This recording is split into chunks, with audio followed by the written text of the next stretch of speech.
مەسەڵەن ئەمریکا ئەوێت هەموو هێزانەی کە سەر بە ئێرانن تەواان میلیشیەکانی سەر بە ئێران مەبەستی هیچ هێزێکی تر نییە ئەم میلیشیانە چەک بکرێن وەک دەوڵەت کۆنتڕۆلی چەک بکە ئەمە خواسی ئەمریکایە ئێرانی جەزانێت کە لەدال ئەمەی کە ئەم میلیشیانە زان چۆنە ئەم میلیشیانە وەلایان هەیە وەلایان هەیە بۆ دەوڵەتی ئێران وەلایان هەیە بۆ ئەم ئەحزابانەی کە سەبێران وەلایان بۆ ئێرانی ئەمانە مەسەڵەن تۆ سەیری کە حکوومەتی عێراق ئەگەر چی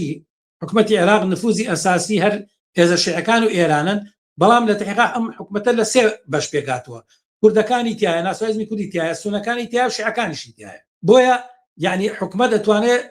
نوێنەری سێ تەرەف بێ بەڵام میلیشیا شیعەکان ئەمانە نوێنەری ئێران لە ساسە ئەمانە ئەگەر چەکیان لەدەست دا بمانڕێ و هەموو شتێ بێتە دەست دەوڵەت ئێران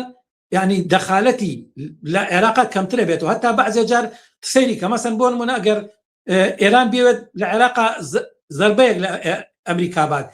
ئیزعاجاجێکی بۆ دروستکە ئازارێکی بۆ دروستکە خۆ ناتوانێت لە ڕێگەی جێشی عێراقەوە بیکات ناتوانێت لە ڕێگەی دەستگا ڕسمیەکانەوە بیکات بەڵام دەتوانێت لە ڕێگەی هێزێکی میلیشیاوە بکە بۆیە من پێم وایە کە ئێران ئەیەوێت بە جۆرێک ئەم هێزە میلیشیان بە جۆرێک بهێڵێتەوە هەتا مەسەڵەن بۆ نمونە ئەگەر ئەمانە بچن ناو تەرکیبەی دەوڵەتیشەوە تەرکیبەی جێشی عێراقیشەوە بەڵام جۆرێک بە غەیرەن باشتر بە بڕای من ئیستیقلالەتیان یا تا جۆرێک